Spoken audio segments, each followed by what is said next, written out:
History Lover's Guide to Milwaukee just came out in October. We're really excited to have it in our store because it really goes along with the mission of HMI of being aware of our built environment around Milwaukee.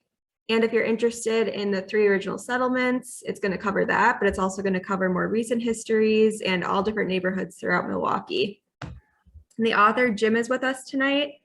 He is also an author of Educating Milwaukee, How One City's History of Segregation and Struggle Shaped Its Schools, which we have in the store as well. He's got a PhD in urban history from UWM and teaches high school in the area as well. I'm going to pass along to Jim. If you want to share what inspired you to write the book, we can start with that, and then feel free to go on in your presentation. Sure. So my inspiration comes from being just a longtime lover of the history of Milwaukee. It's what I like to research. It's what I like to teach about. But the more immediate concern was actually my wife and I, who's on the call. Stephanie, hi. Love you. But Stephanie and I were in Downtown Books a couple of years ago, and the owner, Keith Peugeot, was talking to a customer, and the customer was like new in town and wanted to know if there was a historic tour guide that was available. And he's like, yeah, unfortunately, there just isn't anything like that, you know? And I had already been approached at that point by the History Press to see if I was interested in writing this book. And so that just kind of gave me further motivation, because there's definitely a desire to do historical touring. And of course, I needed a project during our isolation in COVID. So this became the COVID project, and the entire book was written during the pandemic, which means I only had access to the sources that are on my shelves back here, as well as anything that I could find online. I couldn't actually even get into the libraries to start pulling material. So I like to think of this as just like a sample of what's out there, and you know, maybe someday I'll write a sequel with more to come. Great. Yeah, and a few people I know who signed up for the talk have picked it up already. So if you're interested tonight, I'm sure we'll get a taste of what's in the book, but even further, you can grab the book yourself and read on and take the tours too. Yep, sure can. So I guess I'll go ahead and get started then. So this is my presentation on A History Lover's Guide to Milwaukee. And first, I just want to tell you a little bit about the format of the book itself. And this is part of a series that's published by the History Press, which is affiliated with Arcadia Publishing. You've seen their books like in Walgreens and the Turnstiles. And the Arcadia books are the picturing history books that are about 90% pictures and 10% text. Well, the History Press is the opposite way. It's about 90% text and 10% pictures.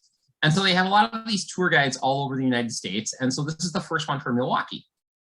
So here's what the table of contents looks like. It's divided into 12 chapters, beginning with the history of Milwaukee and then going through the various neighborhoods that exist here. And then it ends up with a chapter on brewing. And each of the chapters follows the same format, in that the first part of the chapter is the history of the neighborhood, or the history of brewing in the case of chapter 12. And then the second half of the chapter is the tour guide itself of all the historic sites that are available. Now, for the 4 original settlements, which are Juneautown, Kilbourntown, the 3rd Ward, and Walker's Point, for those like 4 original neighborhoods, there are actually walking tours that are included in the chapter. For everything else, you need an automobile, or you'd have to put together your own walking tour, or take a bike or something like that. So the Juneautown and Yankee Hill tour is 3.6 miles. It's the longest of the 4. And all of these tours, by the way, are in loops. So you can park anywhere you want, and I have a suggested order you do things in, but you can mix it up and you'll come right back to where you started. So it's nice and convenient. The Kilbourntown one, which is the west side of downtown, that's 2.3 miles. The historic 3rd Ward is the shortest at 1.6. it's pretty much just confined to the western end of the 3rd Ward, the area around like the Milwaukee Public Market and the Milwaukee Institute of Art and Design. And then the Walker's Point tour is 2.2 miles long. And just a word of caution is that maps are not provided. That's not something that the History Press does. If we would have wanted maps, I would have had to pay for a cartographer, and that's just something that wasn't going to happen. But again, maybe if there's a sequel, then I can include maps. But I do give pretty detailed walking directions, so you shouldn't get lost. So I'm going to focus this presentation just on Juneautown, which is the topic of chapter 2, just to give you an idea for how the chapters are set up.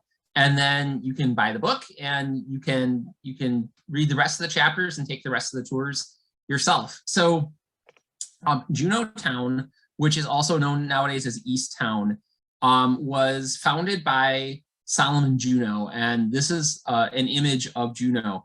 Juneau started out in the United States as a voyager, and originally he had come from Canada, and so he was French speaking, and he got a job working for a trading company in Prairie du Chien, Wisconsin, and that was back in 1817.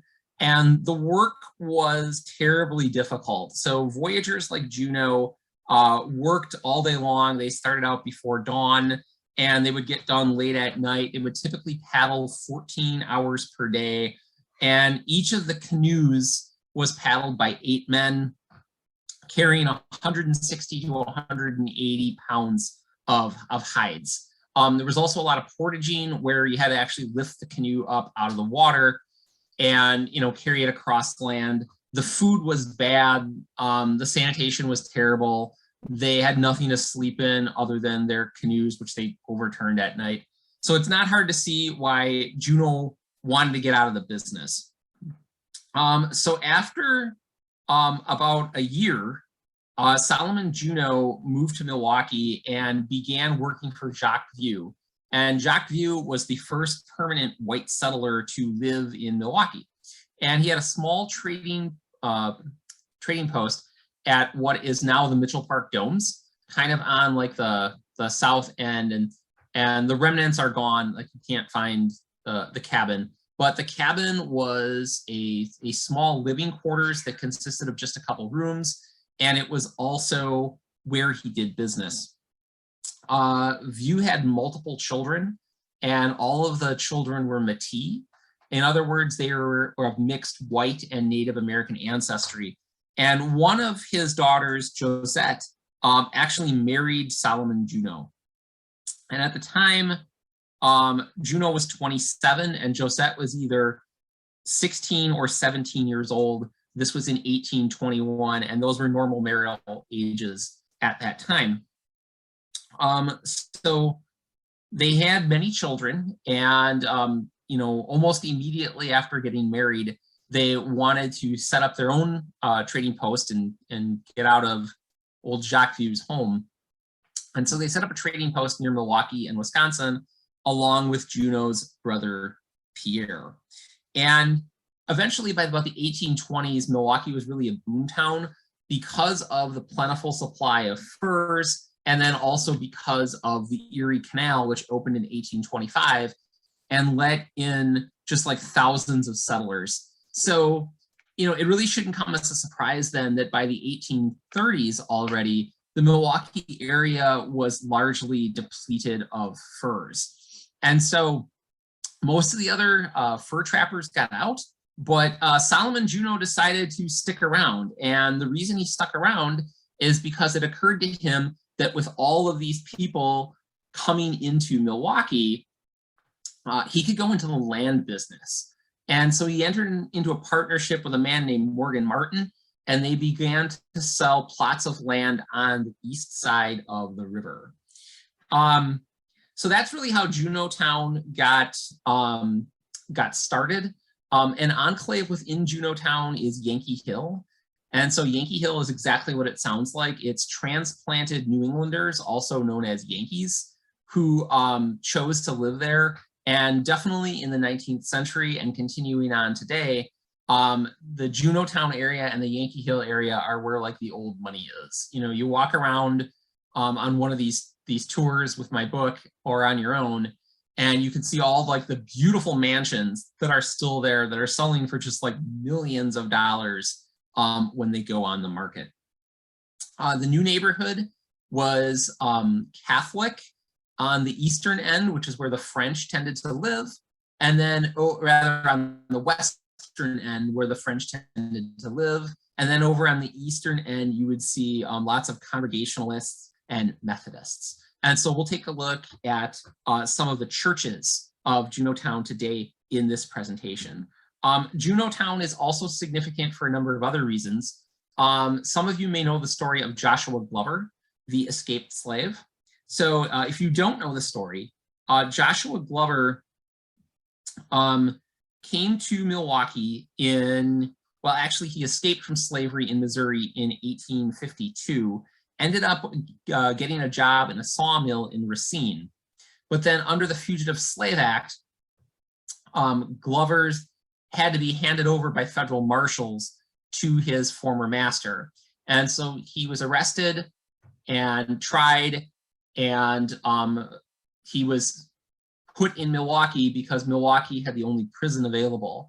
And it was residents of Juneautown who famously let Joshua Glover out of prison. And there's a marker to that effect in what is now Cathedral Square. So I'll get into so that's just a little bit of history on Juneautown, what it comes for, where it comes from, and what it's famous for. So I'll actually begin the tour then at this point. So my recommendation is that you park at Juneau Park. There's a small parking lot on the north side of the park, and you can park your car there for free. It doesn't cost anything, so you'll avoid the cost of a parking meter. And then you start heading south, and the first thing that you're going to see is this replica of Solomon Juneau's cabin. It's only a replica. It was put up at the beginning of the 20th century. The cabin does stay locked, so you can't actually get inside, but it does give you an idea of where Solomon Juneau and his wife and their many, many children, the records are fragmentary, but there's some indication that they had at least 10 children, all living in this tiny cabin. If you move a little bit farther south along the path, then you get to the statue of Leif Erikson. And this Leif Erikson statue has been there since, again, the early 20th century. And it's a tribute to Scandinavian Milwaukeeans. You also get the Solomon Juneau statue. The Solomon Juneau statue has been there since 1887, and that's on the south end of the park. So kind of some cool stuff there. Now, if you continue on past the park and you take a left, you will get to what most people consider to be the Milwaukee Art Museum. But what a lot of people actually don't understand is that the art museum is really only part of the complex that is there. And sitting on top of the art museum and alongside the art museum, you actually have the Milwaukee County War Memorial Center, which is pictured over here, this photograph at left. And you can't exactly tell from this photograph, but sitting outside waiting to greet you is a statue of Abraham Lincoln. There are only 2 presidential statues in Milwaukee, and the Lincoln statue is here.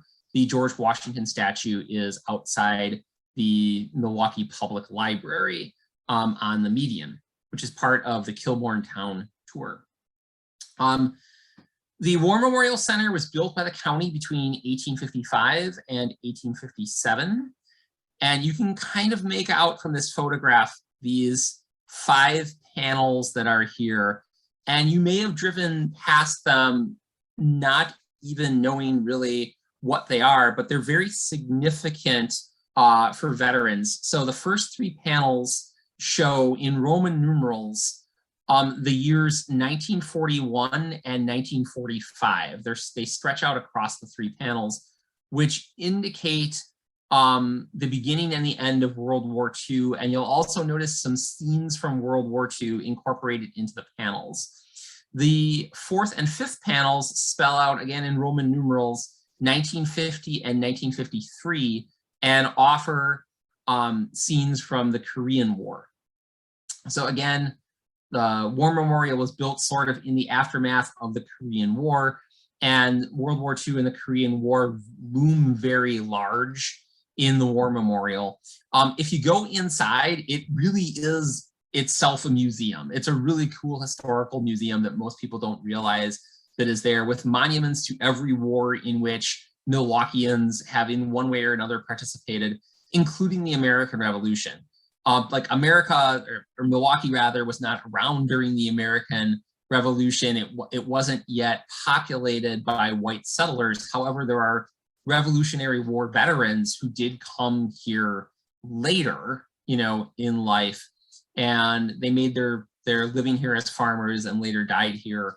And so there's a memorial for that, as well as a memorial for 9/11. And there's also some cool historical displays on the inside. I was just recently there and saw their display on Latin Americans who served in the Korean War. They've got a great poster display there. It's really kind of cool. If you go down climb down some stairs, then what you'll see is Veterans Park. And what a lot of Milwaukeeans don't realize is, just like in Washington, D.C., we have our own Vietnam Veterans Memorial, which is right here. And it's some tall columns as well as some short figures. The columns represent the veterans who died in war, those who survived and came home, and also those listed as prisoners of war or missing in action. There are also some benches, which you can kind of see back here. You can see 4 of them. There's actually a 5th one that's kind of hiding back here. But the benches represent the 5 branches of the American Armed Forces, including the Coast Guard. And the 11 short posts, you can see a couple of them here, they recognize that the United States was involved in the Vietnam War for 11 years. So it's kind of stunning. And then over to the right, kind of looking at it, you have General Douglas MacArthur, his statue. MacArthur is very important to the history of Milwaukee veterans because he was a resident here for a while, and he actually attended the old West Division High School, which is now Milwaukee High School of the Arts, for 2 years before, of course, he went off to military school. Had a big surprise. Okay, moving up back to Wisconsin Avenue, you see the Art Museum, and you see the famous sculpture, The Calling. Like it or not, it's there. I think it actually kind of looks nice now in the backdrop of the Art Museum. Kind of looks like a sunburst with a sailboat in the background. Also then a little bit further south, you have Discovery World, which is where the Dennis Sullivan, our 19th century replica schooner, is docked. And so you can take that in if you want to. They do offer day sails for a price, of course. It's not free. If you then head up Wisconsin Avenue to the 700 and 800 blocks, you're going to see over on your right, the old Northwestern Mutual building. It's this neoclassical building right here. And Northwestern Mutual has been there for a long time. They just recently built that big office tower, and they've also got a development over in Franklin. But this is the original. And one of the things that's really cool about it is that it actually sits on what is known as Lake Emily. I don't know if it's actually really a lake or if it's just a pond, but here is the map, and you can actually see where Lake Emily is. And back in the 19th century, Juneautown children used to swim in the lake. It was kind of considered a vacation spot, and people would take their horses there to get water. So the building's actually built on top of it. And the building sits on a series of wooden pilings. Okay, so basically timbers that are holding the building up. If those timbers are exposed to oxygen, they will begin to rot and the building will actually collapse. And this is true of most of the buildings that line the 2 banks of the Milwaukee River. If you head a little bit west and you get to the Milwaukee River. So maintaining the water level is very, very important. So there are actually dozens of these portals in the floor of the basement of Northwestern Mutual. And so you can shine a flashlight down there if you work there, and you can check the water level. And from there, they can tell if they need to like add more water or not. So kind of neat. Bobby Tanzillo has a great book out called Hidden History, which goes into greater details about all the things in like basements that people don't realize are there. If you head up a little bit further, you get to a beautiful Art Deco building, which is the Wisconsin Gas Light building. It is no longer owned by the gas company because the gas company, of course, merged several years ago with Wisconsin Electric in order to become We Energies. And they used the old electric company building instead of this building. But if you ever have a chance, if you do like Doors Open Milwaukee, which is sponsored by Historic Milwaukee Incorporated, I highly recommend this location. It's just a beautiful Art Deco building. Longtime Milwaukeeans also know that there is this artificial flame that sits on top of the Gaslight building. And longtime Milwaukeeans also know that it gives the weather forecast for the next day. And it's based on a poem. And there are several renditions, but one of them is, when the flame is red, warm weather's ahead. When the flame is gold, watch out for cold. When the flame is blue, no change in view. When there's a flickering flame, expect snow or rain. So if you ever see, a gold flame up there, it's going to get cold. If it's also flickering, it's going to be cold and rainy. The weather forecast for the next day. Kind of a cool thing. Okay, move a little bit farther up Wisconsin Avenue, and you're going to get to the 500 block of East Wisconsin Avenue. And you're going to see the Northern Trust Bank, which is at 546 East Wisconsin. It's right over here. And this was done by Ferry and Class, two Milwaukee architects, in 1906. It's considered a French Renaissance style. And if you look at, say, the Milwaukee Public Library and you think, well, gee, that kind of looks like this, that's because Ferry and Class also did the Milwaukee Public Library. So it's the same architects. And so you'll see that in several historic buildings downtown, as you have Ferry and Class, you have Henry Koch and a few other architects who did like a lot of the buildings. Currently, this bank is a private bank for people who have at least $5 million in investable assets. So I don't think I'm going to be doing any banking there anytime soon.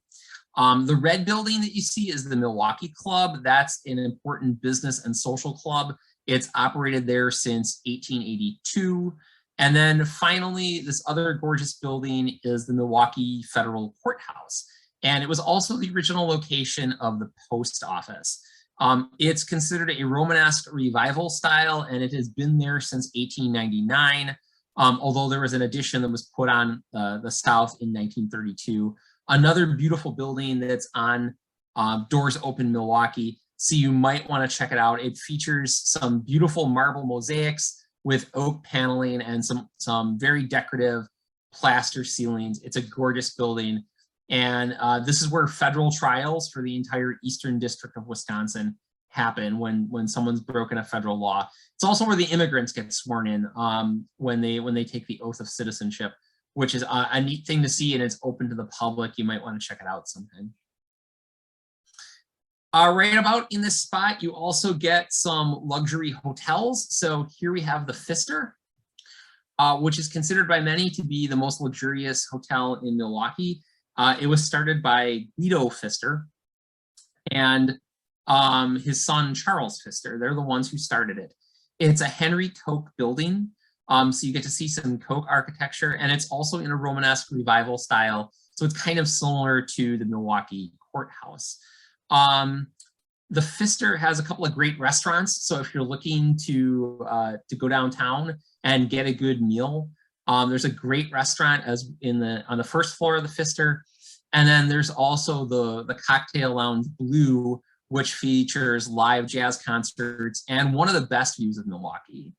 The Pfister also maintains an artist in residence program, which is really kind of cool. So there's like constantly changing displays of art.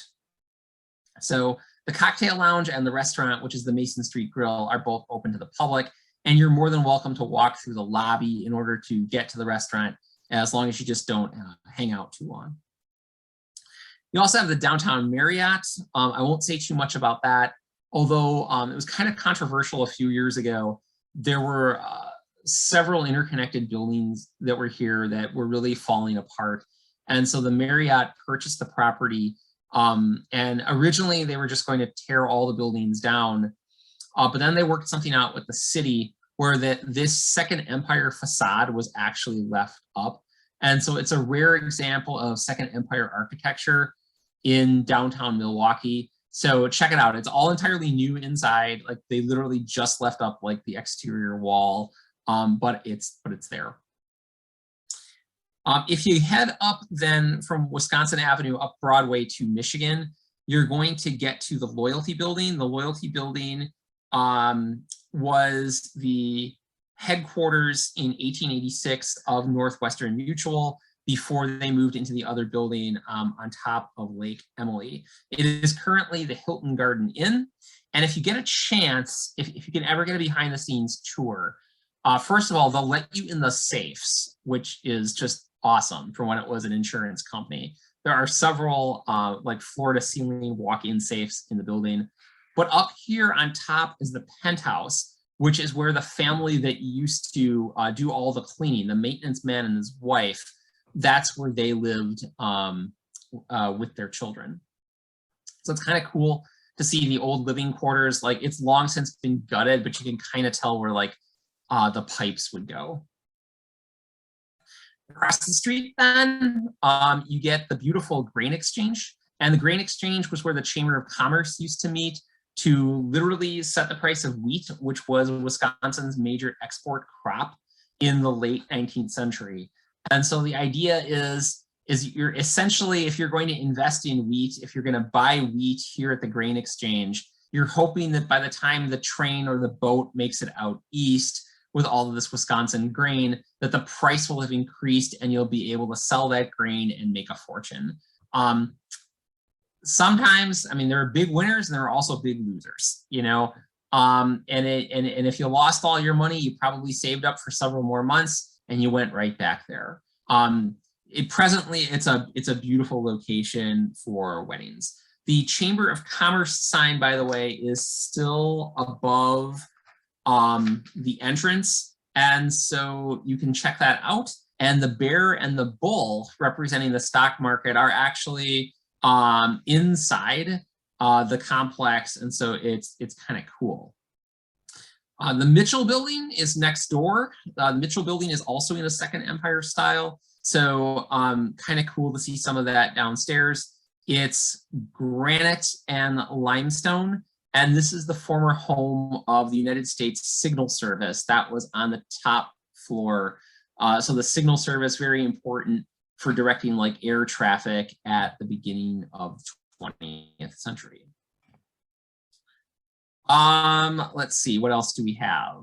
Oh yeah, I want to mention the Iron Block Building.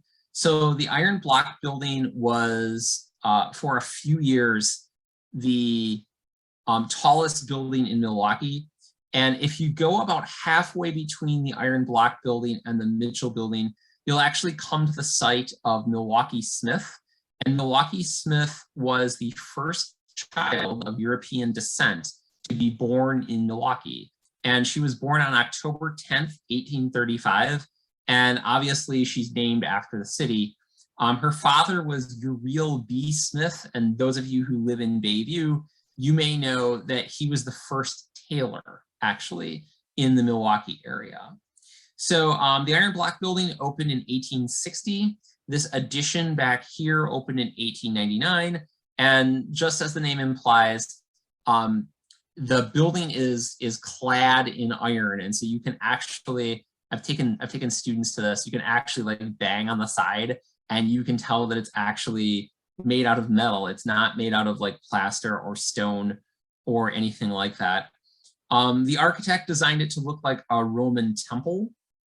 And this was a trendy style in the mid-19th century. Nowadays, it's one of the only iron block buildings left in the Midwest, so go check it out. It's since 2012, it has been the site of Dental Associates, and Dental Associates put a lot of money into this. They're never going to get their money back out of this. It was a careful 2-year restoration to make this building what it is today. So then from there, you can head over to the Riverwalk. The Riverwalk, as you probably know, is the site of several famous historical artifacts. I think the thing that we all know about is like the bronze fonz that's over on Wells Street. So you can go check that out if you want to. But also there's a marker that shows the original location of Solomon Juneau's cabin. And Juneau was the founder of the Milwaukee Sentinel newspaper. And the Sentinel newspaper was originally printed on Mason Street, which is where all the printing happened in the early days of Milwaukee. So Mason Street was referred to as Printers Row back in the day, as the kids say. If you head on up, and I'll just pause to say though that this is the map of the current Riverwalk, and they're adding to it all the time. And at the time when John Norquist, the mayor of Milwaukee, proposed that we do this, people laughed at the idea, like, why would anybody ever want to go for a walk along the river? But today, I mean, it's just very beautiful views, lots of great restaurants and other things to do. And the Riverwalk has really become the walking and biking artery that connects the 3rd Ward to downtown and all the way up to Brewers Hill, all the way up to North Avenue. So it's really just been like a big asset to the city. Okay, once you get to Wells Street and you take your picture with the bronze fonz, you can take a right and you can see some great examples of German architecture. So of course we have the Pabst Theater. The Pabst Theater opened in 1895. It's the 4th oldest continuously operating theater in the United States. It was built in a German revival style, and it functioned both as an opera house and a theater in the German language all the way until World War I. And in World War I, due to a lot of the anti-German sentiment that was in Milwaukee and the rest of the United States, they actually switched over to English. They then tried after the war to do a German opera or play, I forget which of the two it was right now, for the benefit of veterans. And they thought, okay, this will be a really cool thing in Milwaukee.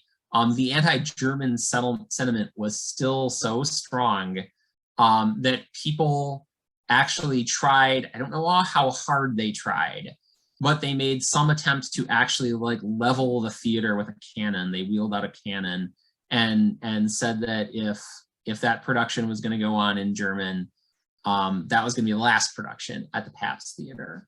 And so the Pabst switched to English. You then, continuing on down Wells Street, if you make when you make it all the way to Water Street, you get to the Milwaukee City Hall. And the City Hall is cool for a number of reasons. But one of the main things to be aware of is that the City Hall was briefly, when it was built, the tallest building in the world, okay? It was briefly the tallest building in the world. So kind of a neat trivia question. And if you go during Doors Open Milwaukee, if you got the right tickets, they'll actually let you ring the bell, which is pretty neat. You got to sign a waiver because you're on this roof line here, and there's some terrible wind shears that you want to watch out for. Okay, continuing on, you go over to Kilbourn Avenue, and you'll see Old St. Mary's Church. Old St. Mary's Church is the oldest Catholic church that is still operating in Milwaukee. It still has services on the weekends. And it's a beautiful example of what you can do with Cream City bricks. Cream City brick, as you may know, is native to Milwaukee, which was nicknamed the Cream City back in the 19th century. And the cream itself, the cream colored clay, came out of a spot in the Menominee Valley. And what I like to tell people is that you'll see this all over the Midwest, but the further away it is from Milwaukee, then that means the higher the level of wealth that the owners had, because they had to bring all the bricks in from Milwaukee on train car.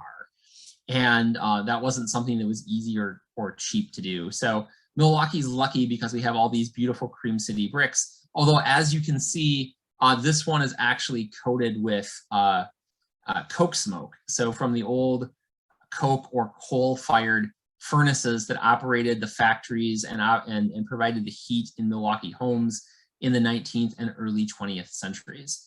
Very expensive to clean. It can be done, and actually it's not in this chapter, but if you go to the chapter on Brewers Hill, I do a little bit on St. Francis Church which is in Brewers Hill and the Bronzeville area, and that's very famous for a number of reasons. But like recently, they've completed a remodeling and a restoration, and they actually raised the money to clean the black soot off the bricks. And so it's great to see any kind of building in Milwaukee shining in its glory like that. Here you have the inside of the church. And then also further along, you have the Milwaukee Women's Club. And the Milwaukee Women's Club was a place in the late 19th and early 20th centuries where educated women could basically go to share ideas away from the influence of men. So this is sort of like the origins of Milwaukee feminism right here at the Milwaukee Women's Club. It is still active today. There are still women who come in from all of southeastern Wisconsin to make like weekly or monthly trips for meetings at the Milwaukee Women's Club. And if you want to, again, you can check it out on Doors Open Milwaukee, and it is available for rentals. It's very beautiful on the inside, as you can see. In between Old St. Mary's and the Milwaukee Women's Club, you have Cathedral Square. So Cathedral Square back in the days of Solomon Juneau was actually Courthouse Square, because that's where the county courthouse was. And again, it is the site of where Joshua Glover was imprisoned. And you can see this image here of the rescue of Joshua Glover. Sherman Booth was the leading abolitionist in Milwaukee. And so he led the charge to free Joshua Glover. They successfully got him out by breaking down the door, basically. And we're talking about like hundreds of Milwaukeeans just showing up to try to free this man. And they successfully smuggled him out of Milwaukee and into Canada. Booth was arrested for inciting this riot, although he claimed that at that point he had actually left to go do something else. There are actually 3 tributes to Joshua Glover in Milwaukee. This is the one that most people know about, but also the underpass on the freeway where I-43 intersects with Fond du Lac and McKinley. Actually, there's a mural of the rescue of Joshua Glover. And then over in River West, at the intersection of Reservoir and Booth, is where you will find a 3rd memorial to Joshua Glover. 2 blocks of Reservoir was renamed in the 1990s as Glover due to a movement started by students at Milwaukee Riverside High School. And so at that intersection of Booth and Glover, the abolitionist and the person who he helped free, you'll see that 3rd memorial. Also in Cathedral Square, you get this statue, which is a statue of immigrant mothers.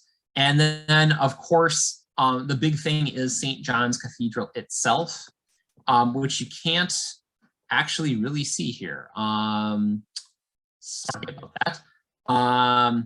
This image turned out to be larger than what I thought it would be when I put this PowerPoint together. But the cathedral itself is very, very, very beautiful. A little bit controversial because a few years ago, Archbishop Rembert Weekland remodeled the church and basically turned the pews on their side in order to bring the altar, which is now over on the side over here, closer to the people. So it's more like in the round, similar to St. Peter's in Rome. And it also allows them to accommodate more people and have a little bit more flexibility for things like concerts. So very beautiful. Check it out. So that's the Catholic end of Juneautown. And then if you continue a little bit further east, you get to the churches of Yankee Hill, including Summerfield United Methodist. And you also get All Saints Cathedral.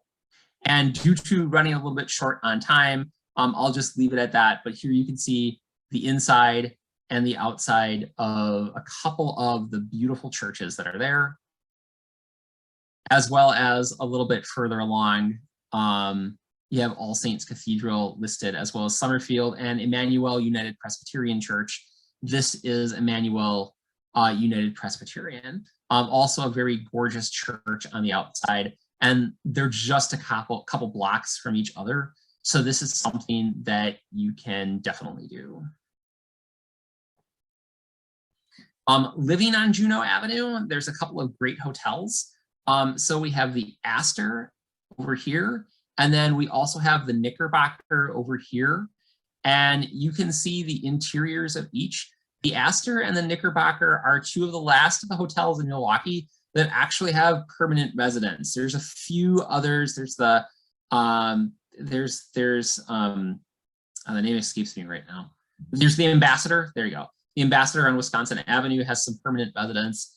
And then there's a couple of others, but these are some of the rare examples of where that happens.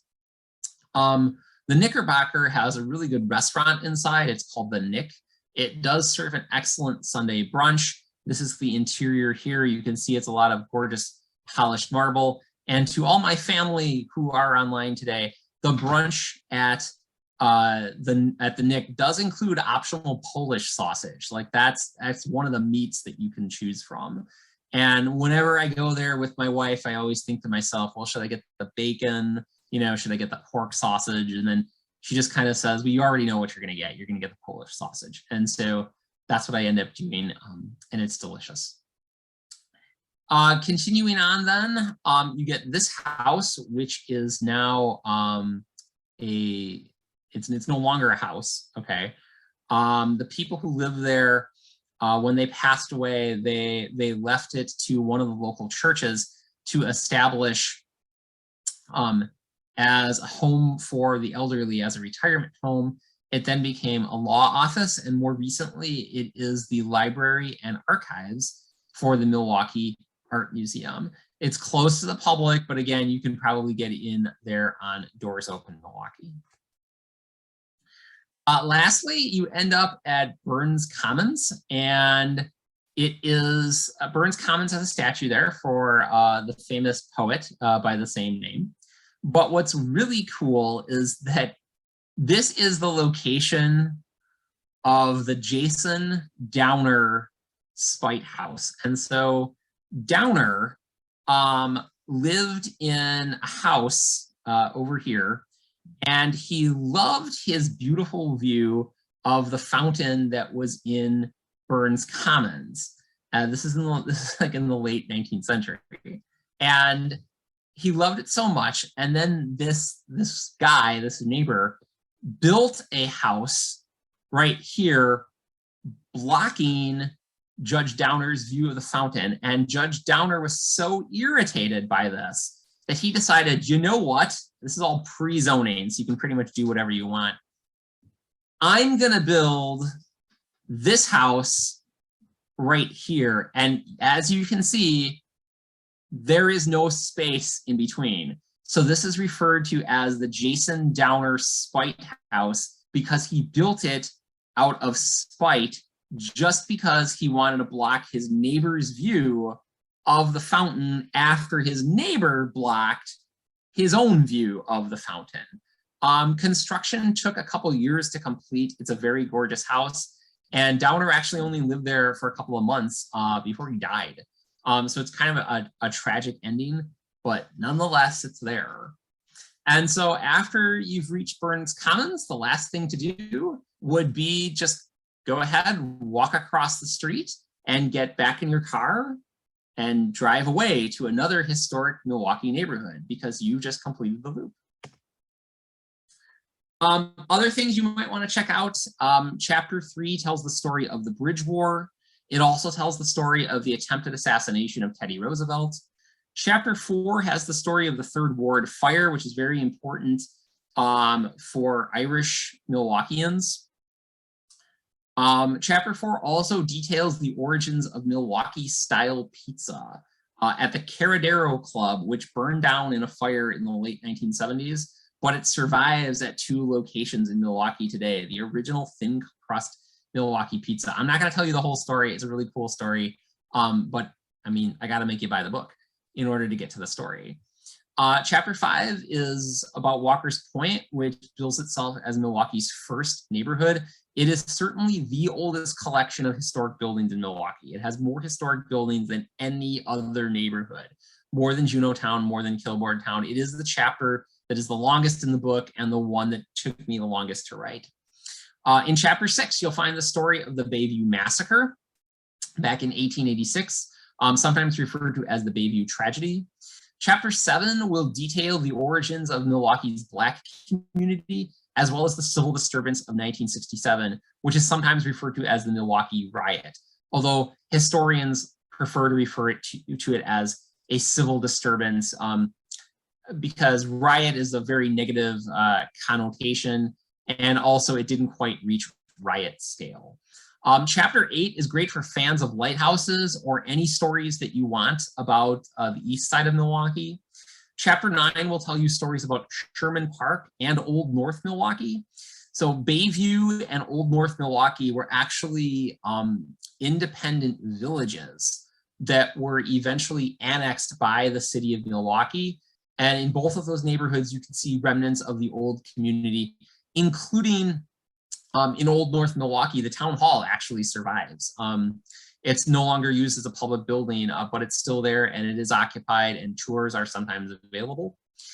You'll also get the story of Granville, which was the old town that now makes up the northwest side of Milwaukee. In chapter 10, you get the east side, which concludes a great story on the St. Joan of Arc Chapel, which is literally the oldest building in Milwaukee. It's actually pre-Columbian.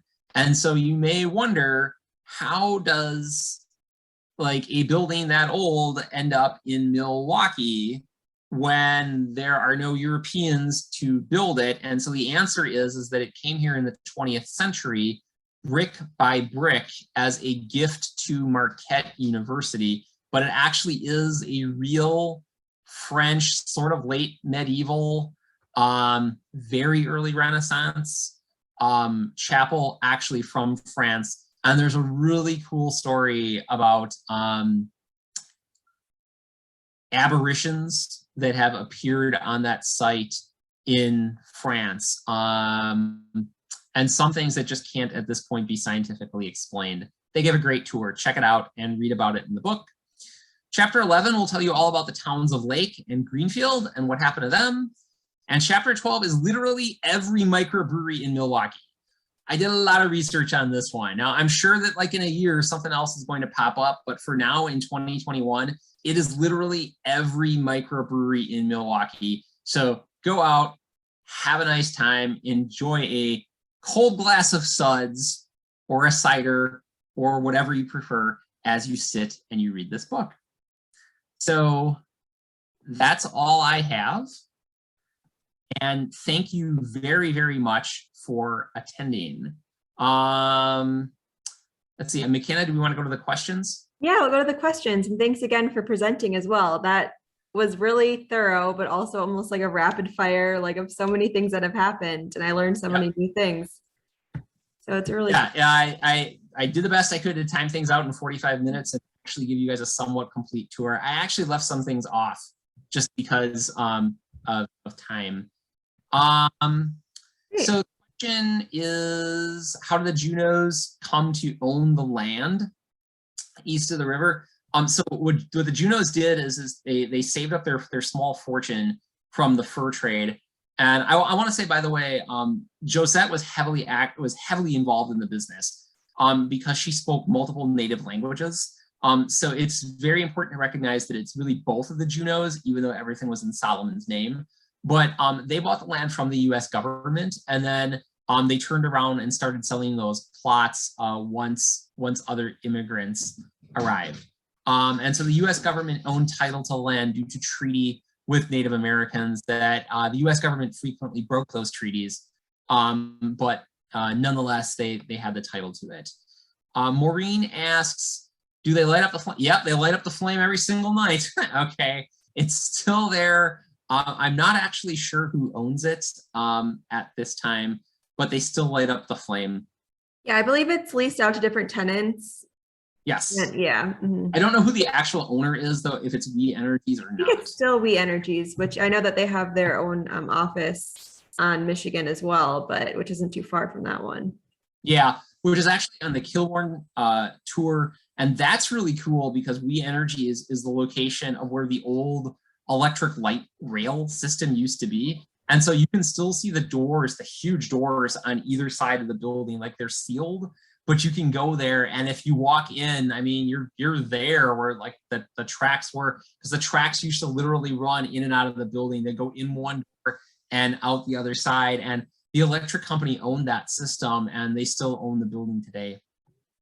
That's kind of cool. Yeah, City Hall is also built on timber pilings. It doesn't have like the same rot issue though, because it's not on the bank of the Milwaukee River. So you're probably actually fairly safe there. But if you ever get a chance, like I've been in the basement of the Mitchell building. I mean, it's just like amazing. Like what is down there, and you don't even realize that it's there. And there in all of these buildings, there is this water system. So like if you're walking down the Milwaukee River, you'll actually see pipes coming out of the riverbank and dumping water into the river. And I was on a walk actually with my wife one time, and she asked about that, and I'm like, so here's what's going on in the basement. They're constantly circulating water in order to maintain the flow. Otherwise, all of the buildings on both sides of the Milwaukee River will collapse into the river. Now, at the Mitchell building and a few other places, they've actually started to replace the pilings with concrete or with steel in order to avoid this problem, because as Lake Michigan recedes, so does the Milwaukee River, and that increases the chances of rot and collapse. Where's my book being sold? Well, I'm glad you asked. It's being sold at Historic Milwaukee Incorporated. Yes. And so, yeah, you're welcome to, if there's any other local bookstores, if someone lives closer to, is it at Boswell? Yep. Possibly, okay. It's at Boswell's. I'm also told that, I haven't verified this, but I'm also told that it's at Barnes and Noble. Oh. We are having some supply chain issues, and so I would go earlier rather than later. There's been long delays with Amazon. I can tell you that, just because they're having so much trouble, as you've heard in the news, just getting everything to market. Mm-hmm. Yeah, we've got local bookstores in Milwaukee that are all great. So if you do end up buying the book, there are 60 photographs inside, some of which were taken by my nephew. So Nelson, shout out to you, because you got a photo credit in the 7th grade. That's pretty cool. That's awesome. Other questions? Yeah, I don't see any. We'll give people just a second. If you have any other pressing questions, feel free to put them in the chat. And I will also send a follow-up email with a recording if anyone missed the first part of it or just has any other follow-up questions. You can feel free to email HMI and we'll pass them along. Yeah, and I like to see the comment, I love history. I think we all do here.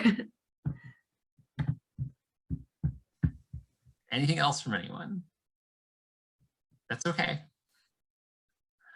But I hope you like it. I know I went through a lot of material very quickly, but that's because I wanted you to get an idea of what a chapter actually looks like and some things that you can do with it. So there's 3 other walking tours that are available, as well as all those other broader neighborhood tours. And there's probably some kind of historic site near you that you didn't even know existed. Awesome. We got one more comment. Great job. I'll be shopping for Christmas. And I learned Thank you, so Donna. much. Awesome. Great. Well, thank you again, Jim. And thank you to everyone who tuned in. We're glad that we could all be here together on Zoom tonight. We all learned something new.